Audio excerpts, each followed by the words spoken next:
الله الرحمن الرحيم. الحمد لله رب العالمين، والصلاة والسلام على أشرف الأنبياء والمرسلين نبينا محمد وعلى آله وصحبه أجمعين ومن تبعهم بإحسان إلى يوم الدين، أما بعد.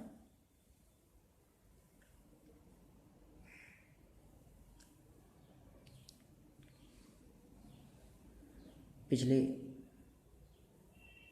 آیتیں جن کو ہم لوگ پڑھ رہے تھے یا جس آیت پر ہم رکے تھے وہ یہ تھی کلا بل لا تکرمون الیتیم۔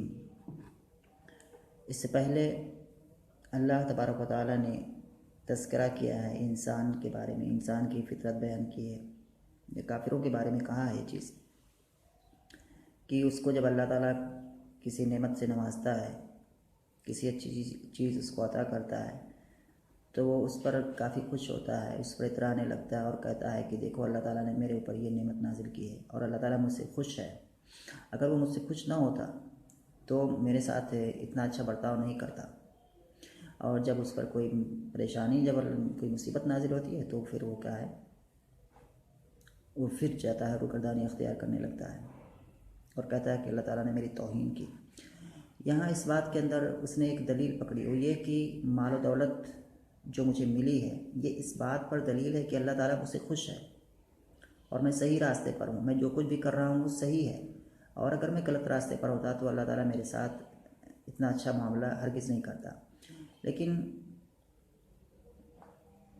یہاں آگے جو بتایا گیا ہے کلا بل لا تکرمون الیتیم، کلا یعنی کہ یہ سمانا ہے ہرگز نہیں، یعنی کہ انسان جو یہ سوچتا ہے، یہ کافر جو یہ سوچتا ہے کہ اللہ تعالیٰ نے اس کو مختلف چیزوں سے نوازا ہے اور اس سے دلیل پکڑتا ہے کہ اللہ تعالیٰ اس کے ساتھ خیر کا ارادہ کرتا ہے، تو ایسا ہرگز نہیں ہے، بلکہ یہ مجرد ابتلا اور آزمائش ہے۔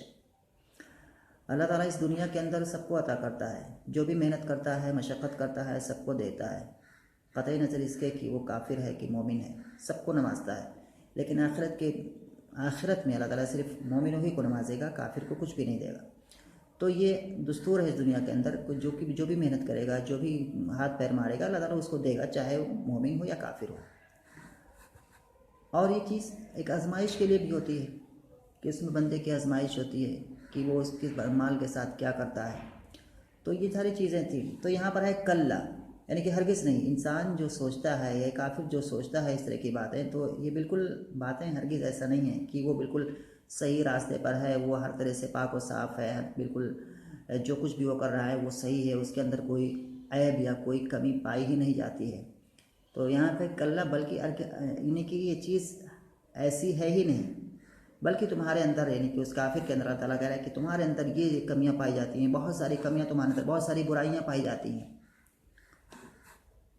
اور ان برائیوں میں سے ایک برائی یہ بھی ہے کلا بل لا تکرمون الیتیم، کہ تم لوگ یتیموں کی عزت نہیں کرتے ہو، یتیموں کی تکریم نہیں کرتے ہو، یعنی کہ تم یتیموں کی عزت نہیں کرتے۔ ولا تحاضون علی طعام المسکین، اور حض یحض کے معنی ہوتا ہے ابھارنا، اکسانا، تو ولا تحاضون، اور تحاضہ کے معنی، حضہ معنی ابھارنا، کسی کو ابھارنا کسی کام کے کرنے پر، اور تحاضہ کے معنی ہو جائے گا ایک دوسرے کو ابھارنا، باب تفاعل سے ہے۔ تو ولا تحاضون، اور تم آپس میں ایک دوسرے کو ابھارتے نہیں ہو، علی طعام المسکین، مسکینوں کو کھانا کھلانے پر، فقیروں کو، غریبوں کو، مسکینوں کو کھانا کھلانے پر ایک دوسرے کو ابھارتے نہیں ہو، یہ بھی برائی ہے۔ وتحبون المال وتأکلون التراث اکلا لما، اور مردوں کی میراث تم اکٹھا کر کے کھا لیتے ہو۔ لما جو ہے، یہ لما یہاں پر جو ہے مصدر ہے، اکل لما، لما یہ صفت ہے اس کی اکلن کی، اکلن لما، لما یلمو کے معنی باب نصرہ ینصرو سے آتا ہے، لما یلمو اس کے معنی ہوتا ہے کسی چیز اکٹھا کرنا، جمع کرنا، جیسے کوئی چیز کہیں پر منتشر ہو، پڑی ہوئی ہو تو سب کو اکٹھا کر دینا، جمع کر دینا، یہ لما ہوتا ہے، یعنی کہ لم المتفرقہ، بکھری ہوئی چیزوں کو فلاں آدمی نے کیا ہے جمع کر دیا، تو یہ لما ہوتا ہے۔ تو اکل لما یعنی کہ جمع کر کے، سمیٹ کے کھاتے ہو، یعنی کہ ایک آدمی جب مر جاتا ہے تو اس کی جو میراث ہے تو اس کی میراث پوری کی پوری تم کیا ہے اکٹھا کر کے کھا لیتے ہو، کھاتے ہو اس کو. اس میں دوسرے لوگوں کا جو حق ہے، دوسرے لوگوں کا جو، چاہے وہ عورتیں ہوں چاہے اور دوسرے لوگ ہوں، ان کے حقوق کو تم ادا نہیں کرتے ہو، تو یہ بھی تمہارے اندر ایک بہت ہی بری صفت ہے. تو وَتَأْكُلُونَ التُّرَاثَ أَكْلًا لَمًّا، اور تم مردوں کی میراث کو سمیٹ سمیٹ کر کھا لیتے ہو. وَتُحِبُّونَ الْمَالَ حُبًّا جَمًّا، اور تم مال کو یا مال سے تم حد درجہ محبت کرتے ہو. حبًا جمّا، جمّا یہاں پر جو ہے یہ بھی مصدر ہے. حبًا جمّا، جمّا کے معنی ہوتا ہے جمّ یجمّ، وبضرب یضرب سے آتا ہے، جس کے معنی ہوتا ہے کثر یکثر. تو جمّن کے معنی ہو جائے گا کثیراً، یعنی کہ بہت زیادہ. تو حبًا جمّا اس کا معنی ہو گیا حبًا کثیراً. وتحبون المال حبًا جمّا، اور تم مال کو بہت زیادہ چاہتے ہو یا تم مال سے حد درجہ محبت کرتے ہو. تو حبًا جمّا یہ مصدر ہے، مفعول مطلق ہے، تحبون فعل سے. کلا، لیکن آگے اللہ تعالیٰ کا پھر ارشاد ہے کلا اذا دکت الارض دکن دکا. کلا اذا دکت الارض دکن دکا، یقیناً جس وقت زمین کوٹ کوٹ کر برابر کر دی جائے گی. دک دکو کا معنی ہوتا ہے کوٹنا، کسی چیز کو کوٹنا. تو کلا اذا دکت الارض دکن دکا، یقیناً جس وقت یا جس ٹائم زمین کوٹ کوٹ کر برابر کر دی جائے گی، اس میں جو بھی اونچ نیچ ہے سب برابر کر دی جائیں گی. وَجَاءَ رَبُّكَ وَالْمَلَكُ صَفًّا صَفًّا، اور تیرا رب آئے گا اس حال میں کہ فرشتے صفیں باندھ کر کھڑے ہوں گے. وَجَاءَ رَبُّكَ وَالْمَلَكُ صَفًّا صَفًّا، اور تمہارا رب آئے گا. یہ سب آخرت کے دن کی بات ہو رہی ہے. وَجَاءَ رَبُّكَ وَالْمَلَكُ صَفًّا صَفًّا، اور تمہارا رب آئے گا اس حال میں کہ فرشتے صفیں باندھ کر کے کھڑے ہوں گے. تو یہاں پر ہے کہ اس میں کہا جاتا ہے کہ جب فرشتے قیامت والے دن آسمان سے نیچے اتریں گے تو ہر آسمان کے فرشتوں کی الگ الگ صف ہوگی. نیچے جو ہے نچلے والے سب سے نچلے کی زمین پر تو کیا ہے سارے فرشتوں کے جتنے کے ساتوں آسمان ہیں، تو ہر آسمان کے فرشتے جو ہیں ان کی ایک صف ہوگی، اور الگ الگ صف ہے، یعنی کہ 7ویں آسمان کے فرشتوں کی الگ صف ہوگی، 6ٹھے آسمان کے فرشتوں کی الگ صف ہوگی، 5ویں کی الگ صف ہوگی، 4تھے کی الگ، 3رے کی الگ، 2سرے کی الگ، پہلے کی الگ. سارے آسمانوں کے فرشتوں کی الگ الگ صفیں ہوں گی زمین کے اوپر، اور اللہ تعالیٰ آئے گا. وَجَاءَ رَبُّكَ وَالْمَلَكُ صَفًّا صَفًّا، اور تیرا رب آئے گا اور فرشتے صفیں باندھ کر کھڑے ہوں گے. وَجِيءَ يَوْمَئِذٍ بِجَهَنَّمَ، اور جس دن اور پھر کیا ہے جہنم کو لایا جائے گا. وَجِيءَ يَوْمَئِذٍ، اور اس دن جہنم کو لے کر آیا جائے گا. جاء کے معنی آنا، اور جیء جب اس کو مجہول بنا دیں گے اور اس کا با لائیں گے تو یہ با سے مجہول بن جاتا ہے، یعنی کہ با سے لا کر کے. تو وَجِيءَ بِجَهَنَّمَ يَوْمَئِذٍ، اور اس دن جہنم کو لایا جائے گا. يَوْمَئِذٍ يَتَذَكَّرُ الْإِنسَانُ وَأَنَّى لَهُ الذِّكْرَى، اس دن انسان کی سمجھ میں آ جائے گا، انسان یاد کرے گا، لیکن انسان یاد کر لے گا، یہ انسان کی سمجھ میں آ جائے گا. وَأَنَّى لَهُ الذِّكْرَى، مگر آج اس کے سمجھنے کا کوئی فائدہ نہیں ہوگا. مگر کہاں ہوگا اس کے لیے سمجھنا، یا کہاں اس کو اس کا یہ سمجھنا، اس کا یہ نصیحت کرنا حاصل کرنا یا سمجھ اختیار کرنا، اس کو کہاں ہوگا، اس کے لیے کہاں ہوگا، مطلب کہاں اس کو اس وقت فائدہ پہنچائے گا. کیونکہ اس وقت اس کو سمجھنے سے یا نصیحت حاصل کرنے سے کوئی فائدہ نہیں ہوگا، کیونکہ نصیحت اس کو دنیا میں حاصل کرنی چاہیے. دنیا میں اس نے کچھ بھی نہیں کیا تو اب وہاں پر کچھ بھی فائدہ اس کو نہیں دے گا. تو کہہ رہے کہ یومئذ یتذکر الانسان، جس دن انسان کی سمجھ میں بات آ جائے گی مگر اس کے سمجھنے کا فائدہ کہاں. یقول یا لیتنی قدمت لحیاتی، وہ کہے گا کاش کہ میں نے اپنی اس زندگی کے لیے کچھ پیشگی سامان کیا ہوتا. یقول، انسان اس دن جب دیکھے گا یہ سارا منظر، جہنم کو دیکھے گا اور تمام چیزوں کو دیکھے گا، تو وہ کہے گا کہ کاش کہ میں نے اب دنیاوی زندگی کے اندر کچھ اچھے کام کیے ہوتے اور ان کو کر کے میں اس زندگی کے لیے کہ اخروی زندگی کے لیے کر کے بھیج دیا ہوتا. وہاں پر وہ افسوس کا اظہار کرے گا، تو وہ مطلب ایک حسرت یا تمنا کا اظہار کرے گا، لیکن ایسا ممکن نہیں ہو پائے گا.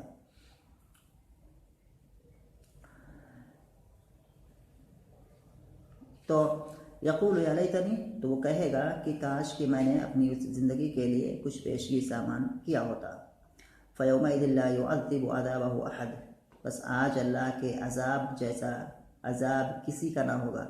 لا يعذب عذابه احد، یعنی کہ اللہ تعالیٰ کے عذاب دینے کے جیسا کوئی بھی آدمی عذاب نہیں دے پائے گا. یہ معنی ہو گیا، یعنی کہ اس دن عذاب سب اللہ تعالیٰ ہی کے ہاتھ میں ہوگا. اللہ تعالیٰ جس طرح اتنا سخت عذاب دے گا اس دن کافروں کو یا مشرکین کو، تو اس طرح کا عذاب کوئی بھی شخص نہیں دے پائے گا یا کسی کے بس میں نہیں ہوگا. تو پھر سے فَيَوْمَئِذٍ لَا يُعَذِّبُ عَذَابَهُ أَحَدٌ، تو اس دن اس کے عذاب جیسا کسی کا عذاب نہ ہوگا، اور نہ ہی اس کی قید و بند جیسی کسی کی قید و بند ہوگی. یہاں جیسی یعنی کہ لیکن معنی یہ ہے کہ بالکل ہی وہاں پر کوئی نہ عذاب دے گا نہ کوئی قید و بند کی سزائیں دے پائے گا، اور جو کچھ بھی کرے گا وہ اللہ تعالیٰ ہی کرے گا. تو یہ معنی یہاں پر مراد ہے. یا ایھا النفس المطمئنہ، تو یہ جو باتیں چلیں یہ کافروں کی باتیں تھیں، کافروں کے تعلق سے یہ باتیں چل رہی تھیں. اب اس کے آگے مومنوں کا کیا حال ہوگا وہاں پر، تو اس کے بارے میں آگے تذکرہ ہو رہا ہے. یا ایھا النفس المطمئنہ ارجعی الی ربک راضیۃ مرضیہ، کہ اے اطمینان والی روح، یا ایھا النفس المطمئنہ، اے اطمینان والی روح، اے مطمئن روح، تو اپنے رب کی طرف لوٹ چل، اس طرح کی تو اس سے راضی اور وہ تجھ سے خوش ہے. یہاں پر ایک بات کہی جا رہی ہے، جو مومن روحیں ہیں ان کو کہی جائے، یہ بات کہی جائے گی، اور تو اپنے رب کی طرف لوٹ چل، یعنی کہ اس کے اجر و ثواب اور اس رب کی جو نعمتیں ہیں جو اس نے نیک لوگوں کے لیے تیار کی ہیں اس کی طرف. تو اسے مانا ہوا کہ اس کا جو اجر و ثواب اور اس کی جو نعمتیں ہیں اس کی طرف تو چل. یہ کب کہا جائے گا؟ بعض لوگوں نے کہا کہ یہ قیامت والے دن کہا جائے گا، یعنی کہ قیامت والے دن مومن روحوں سے کہا جائے گا، مومن لوگوں سے کہا جائے گا. بعض کہتے ہیں کہ موت کے وقت بھی فرشتے خوشخبری دیں، کہ یہ بات جو کہی جائے گی وہ موت کے وقت کہی جاتی ہے اور وہیں پر خوشخبری دے دی جاتی ہے. اس طرح سے اگر کوئی مومن ہے، کوئی نیک ہے، تو مرنے کے وقت ہی خوشخبری دے دی جاتی ہے اور وہیں سے اس کو پتہ چل جاتا ہے کہ میرا کیا انجام ہوگا. تو کچھ لوگ کہتے ہیں کہ یہ چیز جو ہے موت کے وقت فرشتے جو ہے کہتے ہیں. اور تو یہ دونوں معنی یہاں پر ہو گیا کہ قیامت کے دن بھی کہا جائے گا، موت کے وقت بھی کہا جائے گا. دو طرح کی باتیں ہیں، دونوں میں سے کون سی بات صحیح ہے؟ تو صحیح بات یہی ہے کہ ایک قاعدہ ہے اس طرح سے تفسیر میں کہ اگر کسی آیت سے دو مفہوم سمجھ میں آ رہا ہے اور دونوں مفہوم ایک دوسرے کے متعارض نہیں ہیں، دونوں میں ٹکراؤ نہیں ہے، تو اصل یہی ہے کہ اس آیت کو ان دونوں مفہوم پر محمول کیا جائے، اس آیت سے ان دونوں مفہوم کو مراد لیا جائے. یہاں پر دونوں معنی مراد ہو سکتا ہے، یہ بات مطلب کہی جا سکتی ہے فرشتے کہیں نیک بندے سے جب اس کے موت کا ٹائم آئے، اور دوسری بات یہ ہے کہ یہ بات نیک بندوں سے کہی جائے قیامت کے دن. تو دونوں چیزیں مراد ہو سکتی ہیں. تو یا ایھا النفس المطمئنہ، اے اطمینان والی روح، تو اپنے رب کی طرف لوٹ چل، اس طرح کی تو اس سے راضی ہو اور وہ تجھ سے خوش ہو. فادخلی فی عبادی، اور بس میرے خاص بندوں میں داخل ہو جا. فادخلی فی عبادی، اور میرے خاص بندوں میں داخل ہو جا اور میری جنت میں چلی جا. فادخلی فی عبادی، اور اس میں اس سے مراد کیا ہے؟ النفس المطمئنہ ہے، اسی لیے اسی کو مخاطب کر کے کہا جا رہا ہے فادخلی فی عبادی، اور تو میرے بندوں میں داخل ہو جا. وادخلی جنتی، اور میری جنت میں چلی جا. فادخلی فی عبادی، عباد یہاں مراد کیا ہے؟ عباد سے مراد کیا ہے؟ نیک لوگ، نیک بندے. ایسے عباد کی عباد کی تین قسمیں ہو سکتی ہیں، تین قسم بنتی ہیں. ایک عباد وہ جن کے اوپر اللہ تعالیٰ نے انعام اور اکرام کیا ہے، جن کو نوازا ہے مختلف نعمتوں سے، جن کو ایمان کی دولت سے نوازا ہے. تو یہ لوگ ایک قسم تو یہ ہو گئی. دوسری قسم کیا ہو گئی؟ المغضوب، جو کہ سورہ فاتحہ کی آیت ہے کہ اهدنا الصراط المستقیم صراط الذین انعمت علیہم غیر المغضوب علیہم ولا الضالین. یہاں پر تین لوگوں کی کیٹیگری بیان کی گئی ہے. اهدنا الصراط المستقیم صراط الذین انعمت علیہم، الذین انعمت علیہم، یہ قسم یہ ہو گئی وہ لوگ جن پر اللہ تبارک و تعالیٰ نے انعام اور اکرام کیا ہے، ان کے ایمان کی دولت اور تمام طرح کی دولتوں سے نوازا ہے. دوسری قسم کیا ہو گئی؟ اللہ صراط الذین انعمت علیہم غیر المغضوب علیہم، المغضوب علیہم، یہ دوسری قسم ہو گئی بندوں کی. اور مغضوب علیہم سے مراد یہود ہے. اور اسی طرح سے وہ تمام لوگ جن کے اندر یہودیوں جیسے صفات پائے جاتے ہیں۔ یہود کیا تھے کہ ان کو نالج تھی، ان کو جانکاری تھی، لیکن جانکاری کے باوجود انہوں نے کیا ہے ڈٹھائی دکھائی، جانکاری کے باوجود انہوں نے عمل نہیں کیا، جانکاری کے باوجود یہ ایمان نہیں لائے، تو اسی لیے اور تو یہ ان کی صفات تھی یہود کی۔ اور یہ مغضوب غیر المغضوب علیہم، تو مغضوب علیہم سے مراد یہی لوگ ہیں۔ اور اسی بات سلف سے منقول ہے کہ سفیان بن عیینہ سے منقول ہے، ان کا ایک قول ہے کہ مسلمان علماء میں سے یا مسلمانوں میں سے جو بھی لوگ بھی کیا ہے جانتے ہیں، جاننے کے باوجود بھی کیا ہے کوئی کام نہیں کرتے، یا جانتے ہیں کہ کوئی کام حرام ہے پھر بھی وہ کام کرتے ہیں، تو ایسے لوگ بھی کیا ہے اس یہودیوں، ان کے اندر بھی یہودیوں کی صفات پائی جاتی ہے۔ اچھا، یہ دوسری قسم ہو گئی۔ تیسری قسم ہو گئی الضالین غیر المغضوب علیہم ولا الضالین، تو الضالین سے مراد النصارہ ہے، اور النصارہ یہ گمراہ لوگ ہیں۔ تو جو بھی کیا ہے یعنی کہ ان کو کیا ہے یہ جانکاری نہیں تھی، اس لیے کیا ہے گمراہ ان کو کہا گیا۔ تو جو بھی کیا ہے چاہے نصارہ ہوں اور چاہے نصارہ کے علاوہ جتنے بھی لوگ ہوں، چاہے مسلمانوں ہی میں سے کیوں نہ ہو، جیسے کہ سفیان بن عیینہ کا قول ہے، جتنے بھی عباد زہاد ہیں جو کہ مطلب غلط طریقے سے کیا ہے عبادت کرتے ہیں یا جو اس طرح سے جو کام کرتے ہیں، تو ابھی کیا ہے ان کے اندر بھی نصارہ کی صفات پائی جاتی ہیں۔ تو ایک تو انعمت علیہم وہ لوگ ہو گئے جن پر اللہ تعالیٰ نے انعام اور اکرام کیا، ایک وہ ہو گئے جن کا جو کیا ہے جاننے کے باوجود انہوں نے کیا ہے عمل نہیں کیا، اور ایک وہ ہے جو مطلب کیا ہے گمراہ لوگ ہیں، انہوں نے کام تو کیا لیکن کیا ہے وہ صحیح راستے پر نہیں ہے۔ تو یہ تین طرح کے لوگ ہو گئے۔ تو یہاں پر جو ہے یہ آیت ختم ہوئی۔ اس کے بعد اگلی والی صورت ہے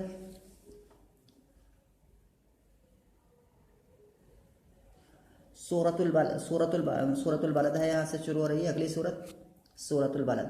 سورۃ البلد کا نام اس لیے سورۃ البلد رکھا گیا ہے کیونکہ اس سورت کی جو پہلی آیت ہے اسی کے اندر البلد کا تذکرہ ہے، اسی لیے اس سورت کا نام سورۃ البلد رکھا گیا ہے۔ اس سورت کی پہلی آیت ہے لا اقسم بہذا البلد، میں اس شہر کی قسم کھاتا ہوں۔ قسم کھانے والا کون ہے؟ اللہ تعالیٰ ہے۔ قسم اللہ تعالیٰ کس کی کھا رہا ہے؟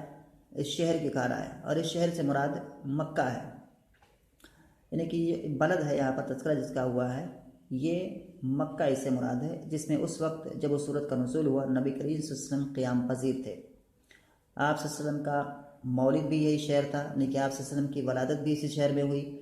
یہ شہر کافی بابرکت شہر ہے، کافی معظم شہر ہے، کافی اہمیت رکھنے والا شہر ہے، کیونکہ اس شہر کے اندر کعبہ یا المسجد الحرام واقع ہے، 3 مسجدوں میں سے ایک مسجد جو کہ بہت ہی معظم ہے، جس کے بارے میں حدیث میں بہت ساری فضیلتیں آئی ہوئی ہیں۔ تو یہ شہر کافی عظمت والا شہر ہے، اسی لیے اللہ تبارک تعالیٰ نے اس شہر کی قسم کھائی ہے، اور قسم ہوتا ہی یہی ہے کہ آدمی اپنی بات کو مؤکد بنانے کے لیے کسی بڑی چیز کا نام لے، کسی بڑی چیز کا ذکر کرے، اور اس کو ذکر کر کے جو ہے اپنی بات کو کیا ہے رکھے ایک مخصوص طریقے پر، تو اس کو قسم کہتے ہیں۔ یہ قسم ہوتا ہے۔ قسم یہاں پر جو باتیں ہیں یہاں پر اللہ تعالیٰ نے کیا ہے اس شہر یعنی مکہ کی قسم کھائی ہے۔ مکہ یہ مخلوق ہے، یہ شہر مخلوق ہے، یعنی کہ اللہ کے علاوہ ہے۔ اللہ تعالیٰ کے لیے جائز ہے کہ وہ اللہ تعالیٰ اپنی بنائی ہوئی چیزوں میں سے کسی بڑی چیز کی قسم کھائے، لیکن ہمارے لیے جائز نہیں ہے کہ ہم مکہ کی قسم کھائیں یا کسی اور چیز کی قسم کھائیں۔ دلیل یہ پکڑیں کہ اللہ تعالیٰ نے یہاں پر قسم کھائی ہوئی چیز کی، ایسا ہرگز نہیں ہے۔ اللہ تعالیٰ کے لیے جائز ہے کہ وہ کسی چیز کی قسم کھائے، لیکن بندے کے لیے ہرگز جائز نہیں ہے کہ وہ غیر اللہ کی قسم کھائے۔ بندے کے لیے صرف جائز ہے کہ وہ اللہ تعالیٰ ہی کی قسم کھائے، اللہ تعالیٰ اس کے جو اسماء و صفات ہیں ان کے ذریعے سے کیا ہے وہ قسم کھائے، اب اس کو ذکر کر کے اپنی بات کو مؤکد بنائے۔ تو یہاں پر لا اقسم بہذا البلد، میں اس شہر کی قسم کھاتا ہوں، اور یہاں پر جو لا ہے یہ اس سے پہلے بھی بہت ساری جگہوں پر آیا ہے، لا اقسم بیوم القیامہ، تو بہت ساری قرآن کی بہت ساری جگہوں پر اقسم سے پہلے لا آیا ہوا ہے، لیکن یہ لا یہ سمجھنا یہ نہیں ہے کہ میں قسم نہیں کھاتا ہوں اس شہر کی، لا اقسم بہذا البلد، میں اس شہر کی قسم نہیں کھاتا ہوں، یہ معنی ہرگز نہیں ہے۔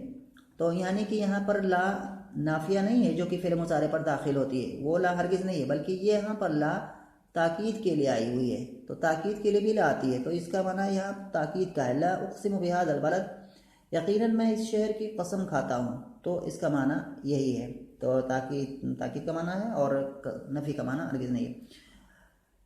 اور انشاءاللہ پھر اور باتیں جو ہے سورت میں جو اور آیتیں ہیں اس کو اگلے درس میں پڑھیں گے۔